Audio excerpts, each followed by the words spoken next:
a lot of what I try to talk about in the long game is not things that take huge amounts of time. We don't have huge amounts of time. I mean, creating an estimate is something that will take you 5 minutes for like pretty much your whole to-do list. But just that exercise and practicing it over time to understand where you are systematically over or underestimating something enables you to get sharper. Welcome to the Simple Brand Podcast, the show dedicated to helping you create simple experiences for your customers and for your team members. Each week, we're bringing you amazing interviews with business leaders and authors who will teach you how to differentiate your business with the one thing your customers need the most: simplicity. Your customers live in a complex world. Let's make it simple. Now, here's your host, Matt Lyles. I've got a confession for you. While I'm so grateful for my business and the opportunities that it's affording me, sometimes I look at my business and I get a little down. I get a little depressed. I get a little frustrated. And it's all around thinking that I'm not accomplishing what I should by this point in my business. I should have done more by now. I should have achieved this much revenue by now. I should be more successful now. You know, so many of us look at Veruca Salt from Willy Wonka and the Chocolate Factory, and we think, wow, what a little witch. Thank goodness that's not me. But how many of us look at our businesses, look at our careers, look at our lives, and say, I want overnight success, and I want it now, Daddy? That was my attempt at a Veruca Salt voice. Hey, I'm sure you've heard this before, and it's absolutely true. Success, real, sustainable success, takes time. But not only does it take time, it also takes work. Strategic, intentional, and focused work. And it takes setting up the right decisions and boundaries so that you can ensure you're always focused on the right work. When you add all those things together, it's not that easy to do. We need help in understanding how to plan for and play that long game. We need a framework. We need guidance. We need a strategy. And that's why it was such a big help for me to talk with Dorie Clark this week. Dorie's a leadership consultant, keynote speaker, and professor at both Duke University's Fuqua School of Business and Columbia Business School. She's a contributor to Harvard Business Review, and she's been named as one of the top 50 business thinkers in the world by Thinkers 50. Dorie's also the Wall Street Journal bestselling author of Entrepreneurial You, Reinventing You, and Stand Out, which was named the #1 leadership book of the year by Inc. magazine. And Dorie's recent book just hit the Wall Street Journal bestseller list too, The Long Game: How to Be a Long-Term Thinker in a Short-Term World. If you think about where we are today and what technology and customer experience has provided us, we're actually pretty spoiled as it relates to instant gratification.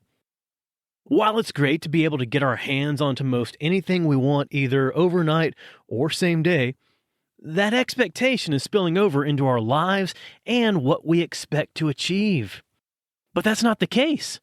Real significance, real milestones, real achievements take time. In the long game, Dorie shows us why it takes time, but she also gives us the strategies and frameworks to work toward those goals while it's taking time, so we don't simply give up when realistic timelines and our own timelines don't match up.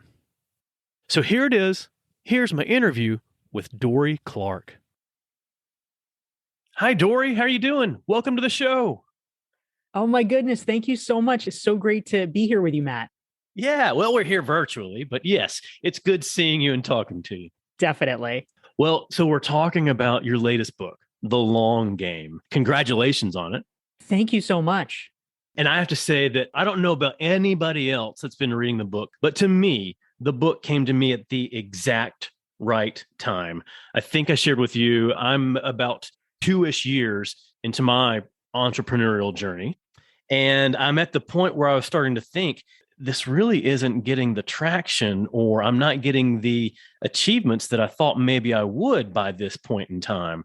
And I'm curious, like, what should my next steps be? And thankfully, my next step was reading The Long Game, because it validated so much of what I'm doing right now. And it validated a lot of my questions and has inspired me to keep going and to keep playing the long game. So thank you.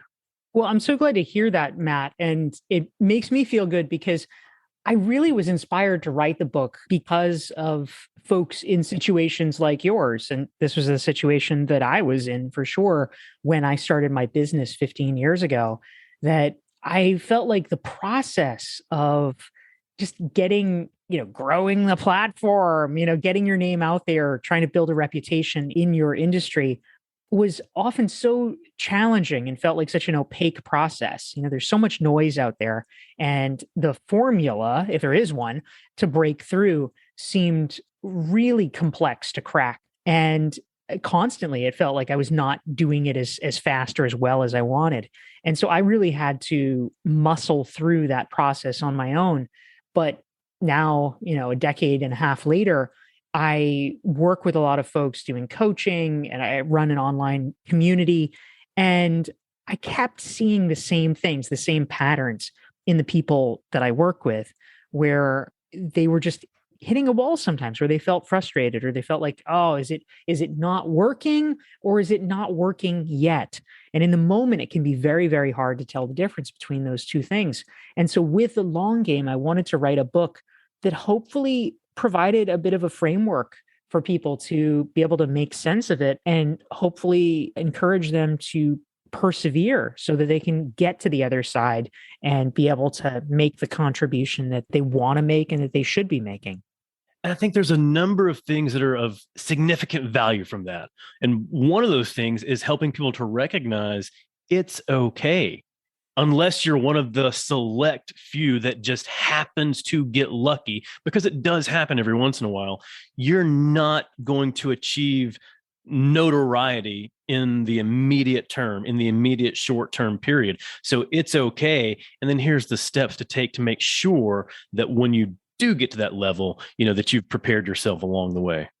Yeah, that's exactly right. And in fact, you're sort of in the sweet spot right now, because what I have seen over time with patterns, both in my own career and, again, I have 600 plus people who have gone through my Recognized Expert program. So I've gotten to see a pretty wide cross section of experience. And typically it seems to take on average 2 to 3 years before you really start to see signs of your effort in terms of building your brand, building your platform pay off. But, year 2, year 3, you start to see these little signs. I call them raindrops, because they're almost sometimes so subtle, it's hard to tell. It's like, oh, what is that? Wait, is that actually a sign? But you start to see them.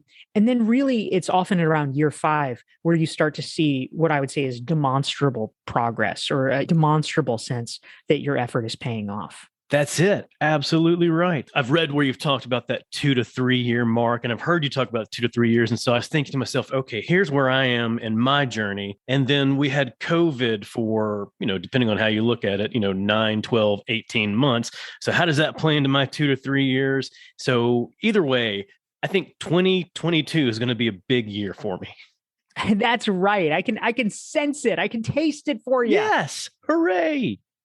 But now, I want to go back and talk about your journey and your story, because you said something a moment ago. You talked about a 15-year career so far.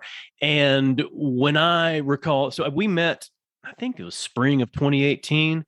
And so that was just a handful of years ago. And so my assumption was maybe that your journey had started a couple of years before that, but really it was more than twice that long. And your story has had a number of twists and turns, I think. So what are the impactful decisions that you made that have helped you get to where you are today?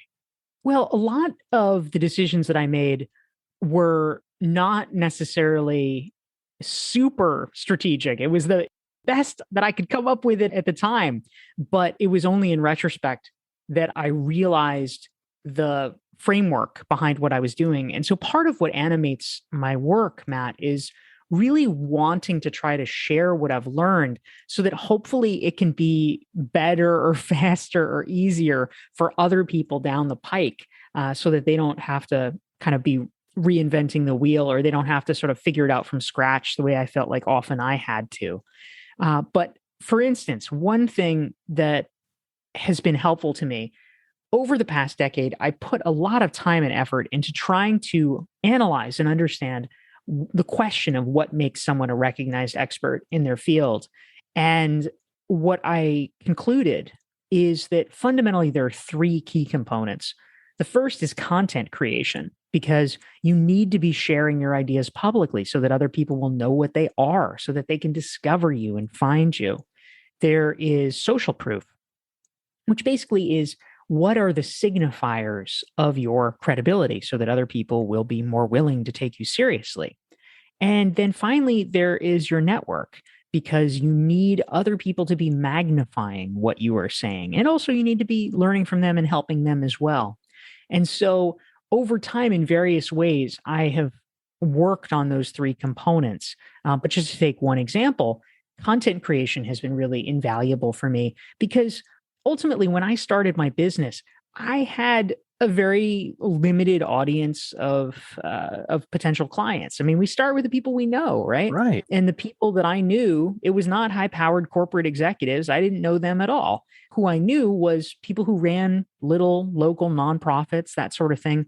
And if I had not done something to disrupt that dynamic, I probably would have stayed doing that forever. Maybe you get slightly better engagements or slightly more high profile clients, but people fundamentally know people like themselves. So if you're strictly operating on referrals, largely you are going to be working with the same type of people. So in order to change something, I knew I needed to give new audiences a way to discover me.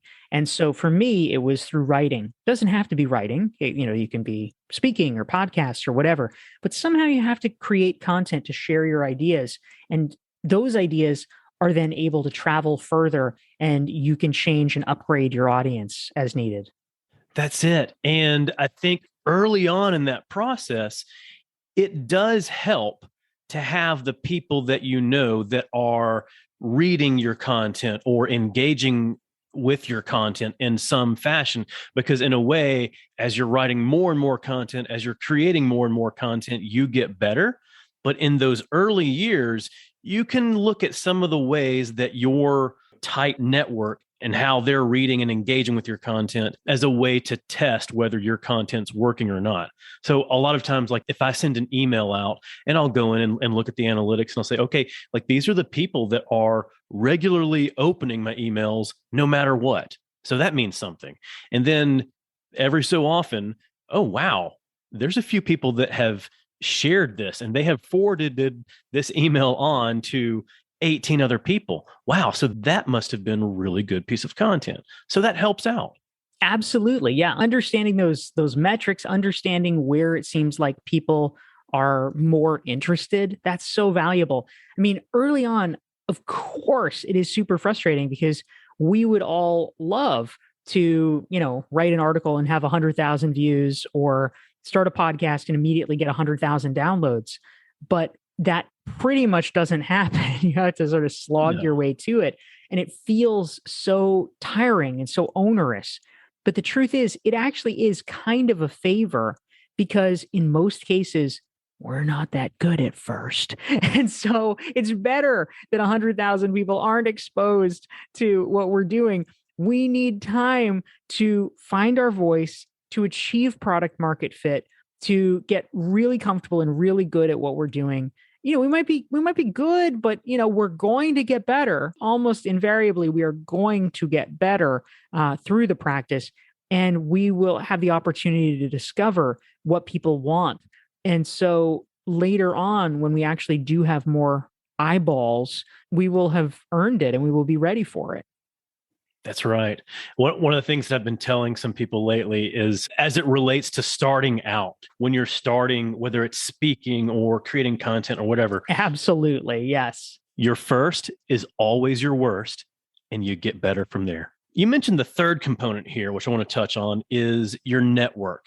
And one of the things that I've really enjoyed and that I've really tried to be intentional about over the past couple of years is to not be the smartest person in the room, is to align myself and meet with people that are much smarter than I am in certain areas.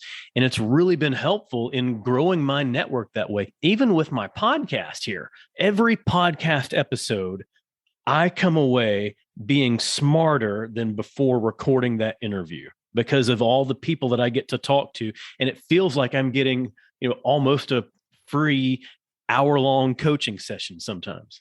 Yeah, I love that. I think that's exactly right. And that's certainly a strategy that I used too. If you have a vehicle like a podcast or a blog that you write, publication you write for, it can actually serve to kill multiple birds with one stone because you're creating content and you're using it as a form of networking to meet people or to deepen relationships with them. And frankly, it's a form of professional development.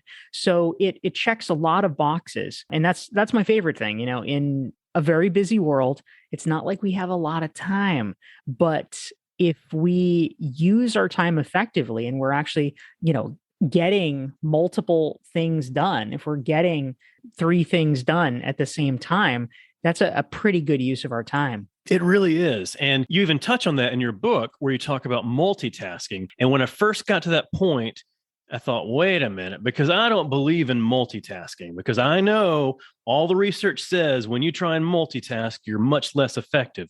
But then as I read on and realized, oh, that's how you're describing multitasking. And yes, so right now, like this podcast interview, this is a form of multitasking, and I'm getting multiple levels of value from that, from just this one task. Yeah, absolutely. It's a smart way to do things. I love it. Well, now I want to talk about people in general and as it relates to playing the long game. And I want to go back in time I guess this is about 15 years ago too, right? When you were starting your journey. My wife and I decided around 15 years ago that we wanted to play the long game with our finances, keeping it simple, keeping it consistent, slow incremental growth, compound interest, all those things. And at that time, it was not fun. I mean, I'll tell you, I was not enjoying it at all. And it didn't feel like we were seeing significant results financially for the first few years. Yeah. But then after a while, we started noticing really major results. And then it started getting really fun watching our accounts grow exponentially, watching our mortgage shrink exponentially. But now when it comes to me personally and the tasks that I do, the goals that I create, my current venture, I feel frustrated as it relates to the long game. And it seems really difficult. And most people have difficulty playing the long game. So why is it so difficult for people? Well, I think you're pointing to something really important. And ultimately, finances actually are the perfect metaphor for playing the long game. And the same principles translate over to our career. Although I think for many of us, these principles are ingrained in finance, but we don't necessarily think about it when it comes to our professional lives. I mean, if you know one thing about finance, Right. okay, don't put all your eggs in one basket. Don't just have one stock, have a basket, have a portfolio. And that is true professionally Yes. as well. I mean, the entire point in many ways of my previous book, Entrepreneurial You, is about how to create multiple revenue streams in your business as a way of de-risking what you're doing. And even for people who have a day job that they love, they're happy, they never want to leave, it is still a very good idea to have some kind of a side gig, a sideline just in your back pocket. At a minimum, it can serve as a form of good professional development for you, a good way to network with people, who knows. At a maximum, it might be the thing that's your lifeline if you ever need it, God forbid. And I think that's very powerful. And similarly, when it comes to playing the long game, I mean, you were talking about you and your wife saving, and there is this sort of short-term pain. It's like, okay, well, we're not going to eat out tonight or this month. We're going to cook at home and have the ramen or whatever the variation is. Coffee at home and not Starbucks. Right. And all of those little things. And it is annoying. There's no two ways about it. When it comes to playing the long game in our careers, oftentimes it means doing really boring things or things that feel hard, or it feels like no one's paying attention. It's the equivalent of like taking public speaking training and joining Toastmasters because you know that one day you want to be a senior leader in an organization, and you know that it's going to be important to be a good public speaker. And a lot of people, unfortunately, they're not willing to take the hit now. And so they get up to some relatively senior position, and then they are held back, and they actually can't crack the top levels because the people around them say, oh my God, well, she's really smart, but boy, she sucks at presenting. Like, how can we have someone like that as a leader? We need a motivational leader, right? Right. You don't want to be on the cusp of success and have it denied to you because you failed to do the thing.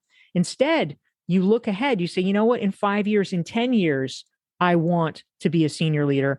I know that public speaking is not my strong suit. I know I'm going to need to get better at it.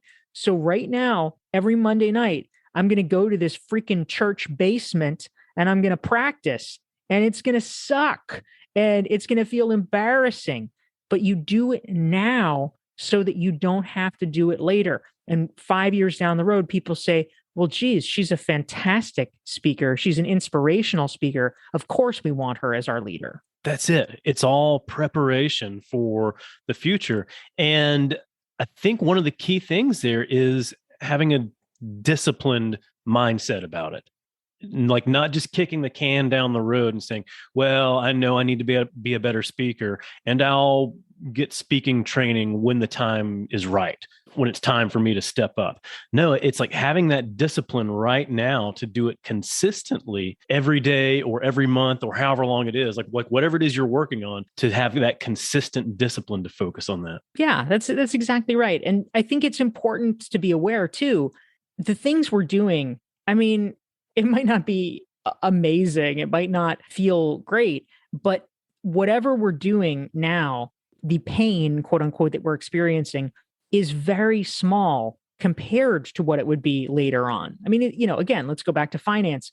We all know that if you can get in the habit when you're 25 of putting away $50 or $100 a month, that makes such an enormous difference in terms of compound interest that, I don't know the exact numbers, but I mean, broadly speaking, you're like way better off than if you started saving $1,000 a month when you're 30 or 40. It's just so different. And there's a little hit, but it's small. It's sometimes almost imperceptible.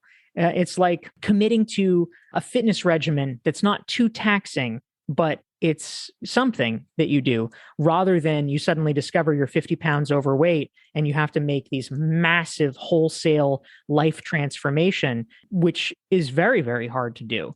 Instead, if we can say, you know what, if I can just find a way to make it to the gym twice a week and just keep that as a habit, it can prevent us from getting to the point where your doctor is sitting you down and saying, you have to change, or it's going to be an enormous problem very soon.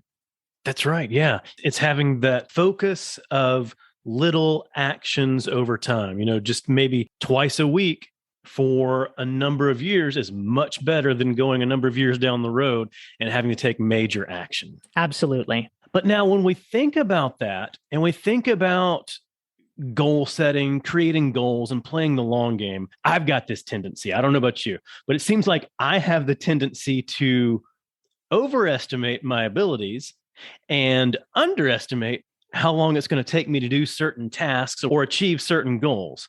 So I'm curious, does our ability to estimate time play into playing the long game?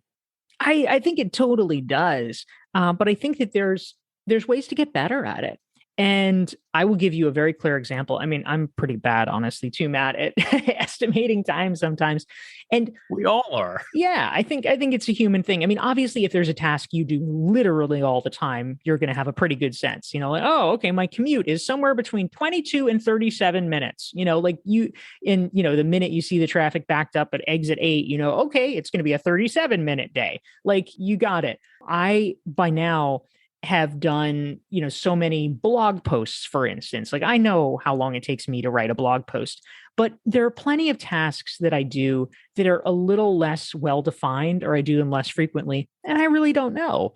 And so I try to sharpen myself. And so I actually on my to-do list, and of course in productivity circles there's lots of debate about whether to-do lists are actually a good thing or not, but nonetheless, I have a to-do list and I actually go through regularly and I will put my estimate for the time that it takes for doing certain tasks. Oh, And then I cross-reference it because first of all, it helps make it easier because if I see a 45-minute gap in my schedule, I can say, oh, okay, well, I have 45 minutes between this meeting and the next one.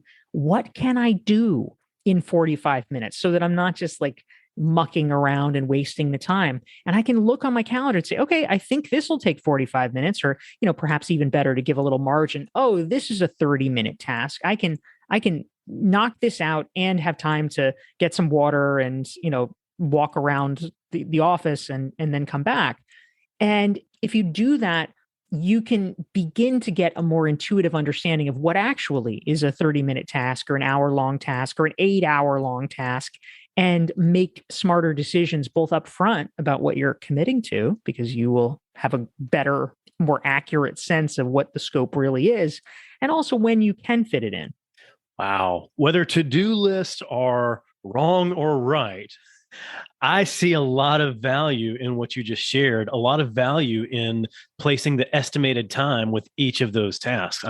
I would like to try and do that going forward with my to-do list. Yeah, it's a simple thing to do. Again, a lot of what I try to talk about in the long game is not things that take huge amounts of time. We don't have huge amounts of time. I mean, creating an estimate is something that will take you 5 minutes for like pretty much your whole to-do list. But just that exercise and practicing it over time to understand where you are systematically over or underestimating something enables you to get sharper. That's it. That's it. Did you know that in addition to my podcast and my articles, I speak to audiences all over to help them simplify their customer experience and simplify their employee experience? I've spent the last few years leading a crusade of simplicity across the globe. If you want a winning brand, you have to provide a simple experience to your customers and to your team members. Whether it's a live event or a virtual event, I'd love to partner with you and teach your audience how to do just that. With over a decade in marketing, I know how to hook and captivate an audience. And as a speaker, I know how to connect with that audience. Along with my lessons, I use stories and humor to keep everyone engaged and inspired. Then they leave with the knowledge and next steps to transform their business. As an event planner, you're managing lots of details to give your audience the most memorable event. The last thing you need is a speaker who will make your event memorable for all the wrong reasons. Not only will I leave your audience energized and inspired, I'll make it easy for your team to work with me. Hey, if I've built my brand around simplicity, then you know I'm going to make it simple for you. When you visit mattlyles.com/speaking, you'll find everything you need to know, including details on my topics, promotional materials, and most importantly, a link to connect with my team so we can book your event. So visit mattlyles.com/speaking. I can't wait to help your audience brand out from the crowd. As I get into thinking about playing the long game, much of long game thinking, I think, comes from clarity and focus. So I'm curious, are there any strategies, frameworks, or practices that can help someone figure out what they should be focusing on as they're playing the long game? Well, I think when it comes to understanding what you should be focusing on, if it's a long enough term goal, we actually don't have to have huge amounts of clarity up front. I think that's an important thing to note, because sometimes people get hung up and they feel like, oh, wow, I shouldn't even be setting these goals. I don't, because I wouldn't know what to do. I don't have any idea how to accomplish this. And that is fine. It would be almost preposterous to imagine if you're setting a 10-year goal that you right this minute would know exactly how to accomplish it. And also, frankly, that the world would be similar enough over the course of 10 years for that plan to play Right. out. Odds are the world's going to be different. So maybe an 18-month global pandemic in there. Could be, in fact. So I'm not too worried about that. I think the question is really just focused on the beginning and the end. And the end goal is, what is a goal that speaks to you? There doesn't really have to even be a lot of science to it. It's, what do you think would be cool for your life? What's exciting? What's fun? One goal for me, a 20-year goal, I'd like to become a United States ambassador. Why? I think it would be cool, Matt. Yeah. That's why.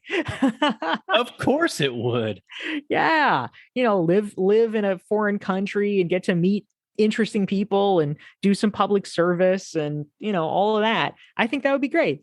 So I don't really know quite how to get there. I mean, if I was predicting it, what I would actually need to know is who is going to be president in 20 years, which is a little hard to predict at this point.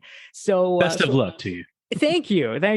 So I don't know is the answer, but what you can control, you create that vision. And then what you can control is like, well, what is the step you can take today? And the step you can take today, I mean, right now, 20 years out, it is small steps. Maybe it's doing things like reading books about, like a memoir by ambassadors. Maybe it's sort of networking and getting to know people who are former ambassadors. There's a variety of small things that you can do to educate yourself more about the process. No, that's really, really good. And I think about some of the goals that I have outside of, say, just like my professional goals. One of those, and I don't think I've really shared this with anybody else, so this is a first, you're the first to hear this. I think one of those goals is within 5 years, I would like to perform at least a handful of stand-up comedy engagements.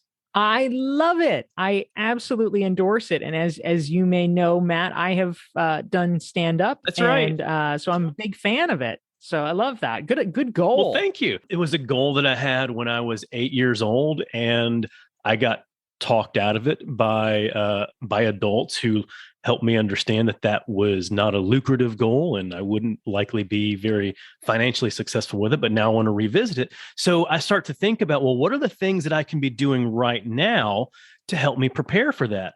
And I think about the content that I write, the videos that I make, my speaking engagements, and how can I hone my humor and inject humor in there, and then inject humor into my speaking engagements and gauge audience reactions to understand what about the jokes that I say or the body language or facial expressions that I make resonates in a humorous manner or doesn't, and then be able to work on it from there.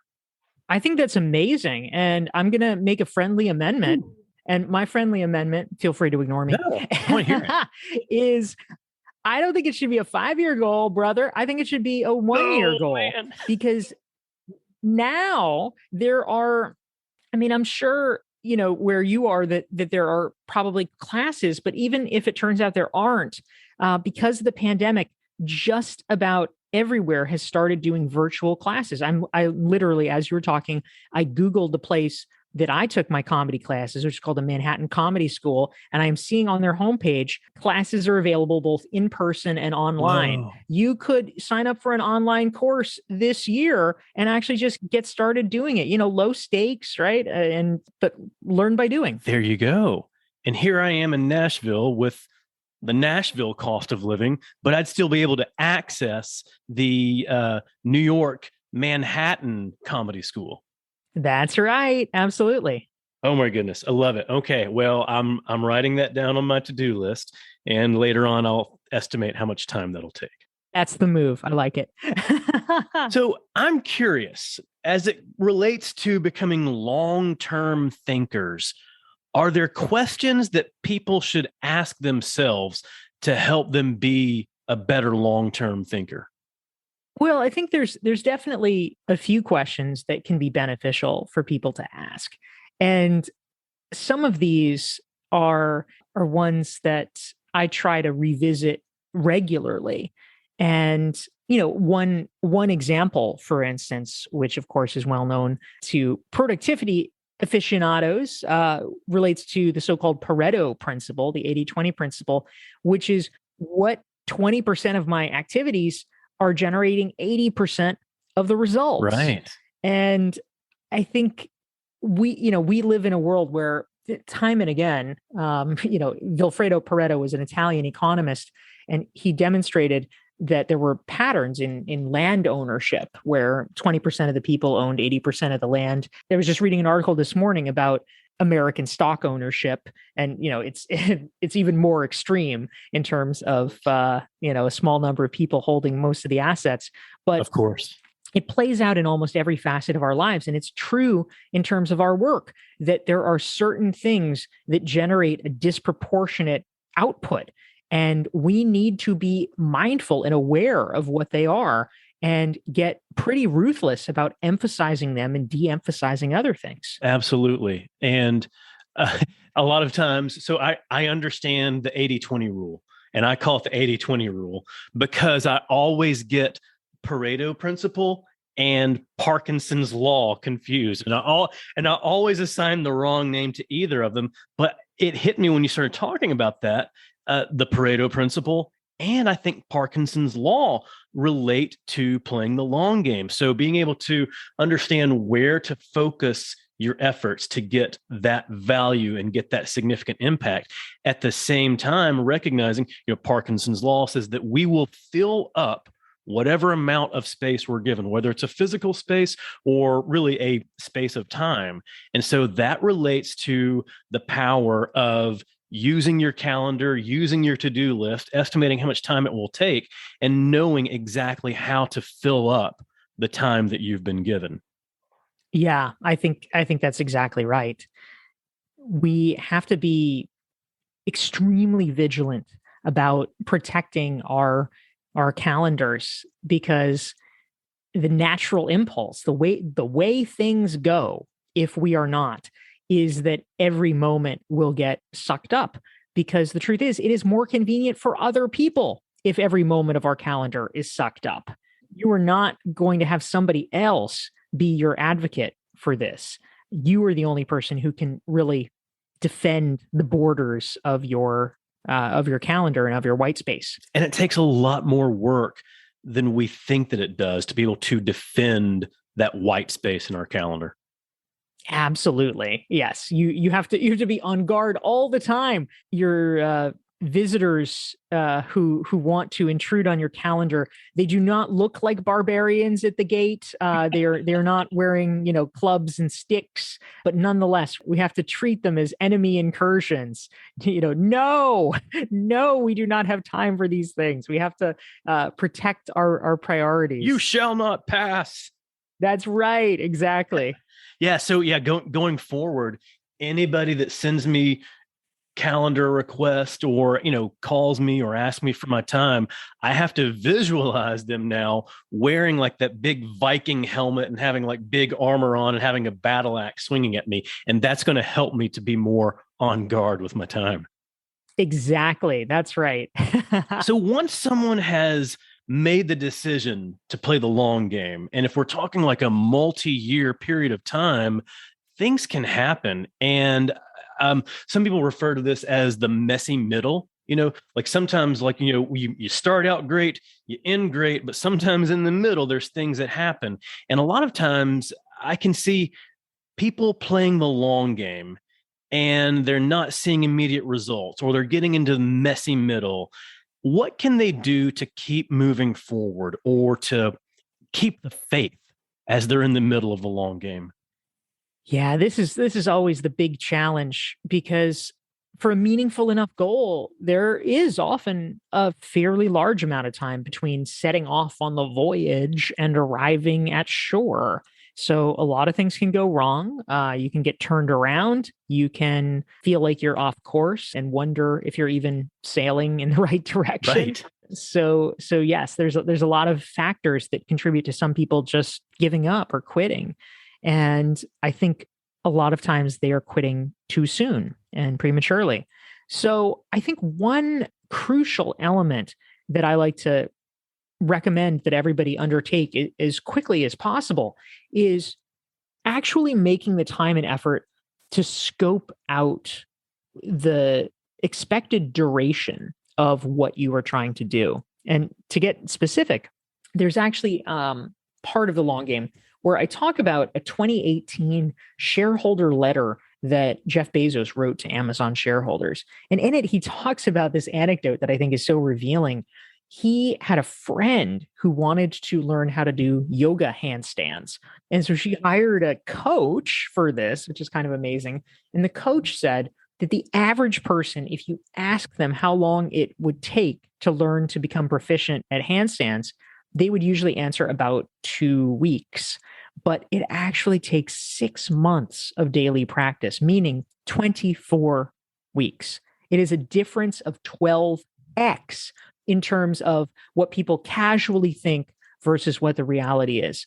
And I think so often we make the same mistakes in coming up with a plan for ourselves. We don't really know what things take, what the journey actually looks like. And of course, it's going to be different for different people, but it's also probably not wildly different. It is possible that if it takes 10 years for somebody to do something, that you might do it in a year.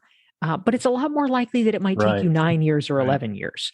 And so just knowing what is expected, and asking those questions. So, it involves research, it involves building up a network so that you actually can ask those questions, but, finding things out like, hey, if you're starting a business, how long did it take you before you started to get traction? How long did it take you before you hit 6 figures? How long did it take you before you hit 7 figures? What was the process like in, doing X, Y, and Z? Finding out other people's experience and really getting into the details rather than assuming helps guide you. Because if you're setting off on this journey and you think it's going to take you 3 months, and meanwhile, 9 months later, you're still out in the canoe, you're probably going to get discouraged and think, oh, wow, this is going terribly. This is awful. But the problem might not be the journey and it might not be you. The problem might be that it's actually a year-long journey. And you just, as we were talking about earlier with our calendars, you underestimated it.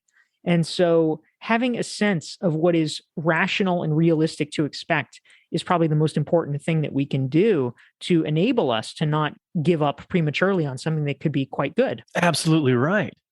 And then if you go back to what you were talking about earlier about like those 3 main components around your Entrepreneurial You lessons, if you're focused on building your network, at least, because like not everybody has content creation in their jobs and roles, and not everybody has to have, well, I guess social proof does help. But if you focus on your network and you start asking these questions, okay, so how long did it take you? At what point did you see this?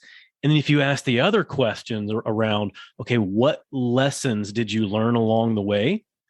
Some of those people are going to share lessons with you that are going to help you shave time off. So instead of 10 years, maybe it's 9, maybe it's 8.5, but none of those lessons are going to take the place of you doing the reps that you have to do to go the long haul, I guess. Yeah, absolutely. So on the other side, a lot of people will want to quit when it's not time to quit yet. On the other side, I can think, sometimes our dreams, sometimes our goals, there's just simply not going to work. And we actually should walk away from them. So what can people do to understand when it is the right time to walk away? Yeah. So this is an important distinction, of course, because there's both sides of it. I tend to believe that what people are often more worried about is staying too long in, with an idea or with a project that should be tanked. Nobody wants to be the idiot, basically. But I actually think what is far more common is the reverse, that they give up too soon. But that's not to say that it never happens, that you stay too long pursuing something that is inappropriate. And so, obviously there are certain things that are forcing functions, With Silicon Valley startups, for instance, why is it that certain things pivot? Well, sometimes it's not because they're a bad idea. Sometimes it's literally just that they run out of cash. And so they are forced to shut something down and try something else. And maybe we can do a raise if we focus on this other thing. But if we're talking about an individual pursuing a goal or something like that, I think that one thing that's important to really try to understand is, to have a group of people around you that meet two criteria. And this goes back to network. One is ensuring that the people actually really care about you and want the best for you. Of course, that's sort of a minimum precondition. Yeah. But that's the hope. Yeah, exactly. The second piece is that they actually should be knowledgeable in your field, not just a general cheerleader for you, but knowledgeable in your field so that they can provide advice that you trust. Because when you are in the thick of a journey, we are often not very rational. We often get a little too emotionally invested, either in the ups or the downs. And so being able to turn to people that you genuinely respect and whose judgment you trust and have, and say, hey, is this a lost cause or should I keep going? And right. It's useful to have multiple ones, hopefully, because if you triangulate, there's probably always going to be a bull, there's probably always going to be a bear. But if you have a brain trust of, 6 or 8 people who you really trust, and, 6 of them say, no, Matt, this really has something here, like keep going, keep pushing. That's extremely useful data. And it doesn't mean they're guaranteed to be right, but it means if the vast majority of smart people that you respect think that something is promising, it means that there's at least a good fighting chance that if you persist longer, it could turn into something. Yeah, that's helpful. Yeah, absolutely right. Making sure that you've got the right people in place that you trust, that have your best interest, but also that really understand what it is you're trying to do. Exactly.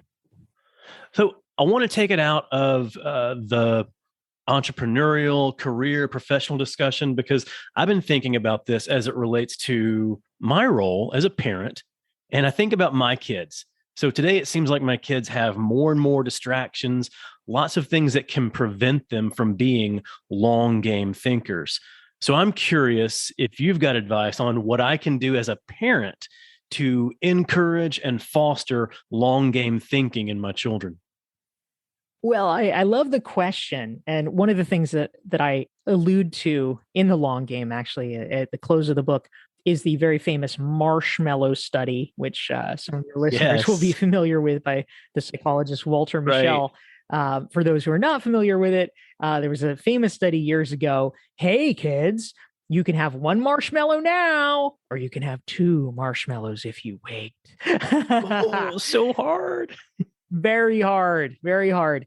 But for me, probably the most interesting piece of that study is, and I think a piece that is less commonly appreciated, is that it is not, there is a fixed state where, some people are instant gratification people and some people are the people that can wait. It is absolutely true that studies showed that years later, decades later, the people who could wait for the marshmallow had much better life outcomes. They were more likely to have gotten an education. They were more likely to be, healthy and successful. But it's not that you're born that kind of person and that's just who you are. I think it's really important to reject the deterministic point of view. What the study also revealed is that you can teach kids strategies so that they can get better at resisting the lure of the marshmallow. The kids who grabbed the marshmallow, they just didn't have the right strategies. They're kids, they didn't know. Right. But if you actually teach them, okay, so if you really want something but it's better to wait, here are some things you can do. And in the case of marshmallows, it's okay. Well, first of all, don't stare at the marshmallow for 15 minutes. That's not going to help. Yeah, that only hurts. Yes. Another is you can try to pretend that the marshmallow isn't really a marshmallow. You can say, oh, what if it's actually a cloud? And you dissociate yourself from the yumminess temporarily. Obviously, life strategies are slightly different than marshmallow strategies, but the principle holds. We can teach ourselves and others strategies for being able to be a better long-term thinker. Maybe it involves, first of all, there's with the marshmallows, it's about stepping back from the immediate temptation. It's also about focusing in and centering more clearly what the end goal is. Just reminding ourselves, oh, I'm doing this because I want X, and making that seem more present and less far away can be a powerful motivational tool. Oh yeah. So focusing on your purpose, focusing on your why. And in that situation, the why is 2 marshmallows.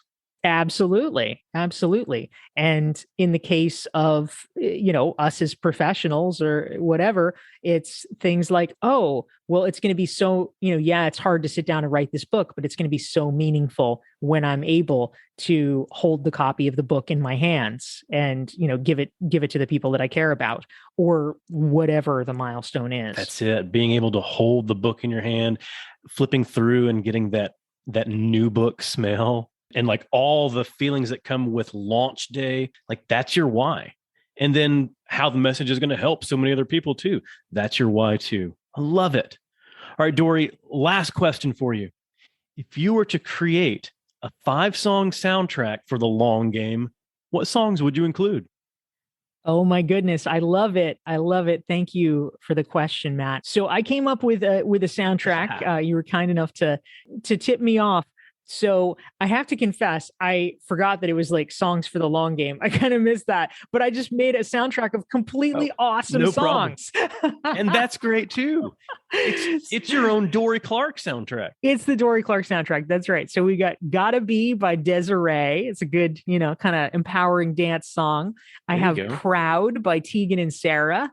I have What You Own by Rent, which is a little bit of, angsty fun. Gotta Be There's your Real. Broadway connection, right? Absolutely. Yes. One of the things I talk about in the long game is my quest to write a musical that ends up on Broadway. So I'm working on that as my long game strategy. We've got Gotta Be Real by Cheryl Lynn, because, every good playlist needs a little disco, and Raise Your Glass by Pink, because we have to celebrate the small wins on the way to the long game. That's it. Absolutely. I mean, you can't just wait until you hit that big milestone to celebrate. You've got to celebrate at every single mile. Love it. I love that soundtrack right there. Well, Dorie, this has been really fun. I'm so glad I got to see you again and we got to talk. And I've learned a lot from you, but where can people go to learn more? I appreciate it. Thank you so much, Matt. If folks are interested in learning how to apply the long game to their own lives and careers, I will suggest that they check out my free long game strategic thinking self-assessment, and they can get it at dorieclark.com/thelonggame. Yeah, it's really cool. And being able to have that assessment helps you understand where you are with yourself and helps get an introduction of how you might need to apply some of these strategies. So I love it. Dorie, great seeing you. Great talking with you. Thank you so much for being here. Thank you so much, Matt. I hope you enjoyed my discussion with Dorie Clark. So go ahead, check out her book, The Long Game. It's going to help you and your team be more strategic about planning your trajectory and help you get a better feeling about where you are today in relation to where you want to be. And if you're enjoying the Simple Brand podcast, go ahead, hit the subscribe button. It's going to make it so much simpler for you to get future episodes like the next one featuring Ken Coleman. Ken holds the title as America's Career Coach. He's the #1 best-selling author of The Proximity Principle, and he's the nationally syndicated radio host of The Ken Coleman Show that's heard on over 70 stations, Sirius XM, and his own podcast, where he helps listeners discover what they were born to do while providing practical steps to make their dream job a reality. And Ken's newest book comes out next week, From Paycheck to Purpose, The Clear Path to Doing Work You Love. In From Paycheck to Purpose, Ken lays out the 7 stages for discovering and doing the work you were born to do. So go ahead and subscribe. You'll automatically get Ken's episode as soon as it's live. Until then, keep it simple. Thanks for joining us for this episode of the Simple Brand Podcast. Want to make your listening experience simple and automatically receive each new episode? Visit our website, simplebrandpodcast.com, where you can subscribe to the show in iTunes, Spotify, Stitcher, or wherever you listen. If you're finding value from the Simple Brand Podcast, leave us a rating or review. That helps us get the show to the ears of the people who need it most. Be sure to catch Matt right here next week. Same Matt time, same Matt channel. Until then, keep it simple.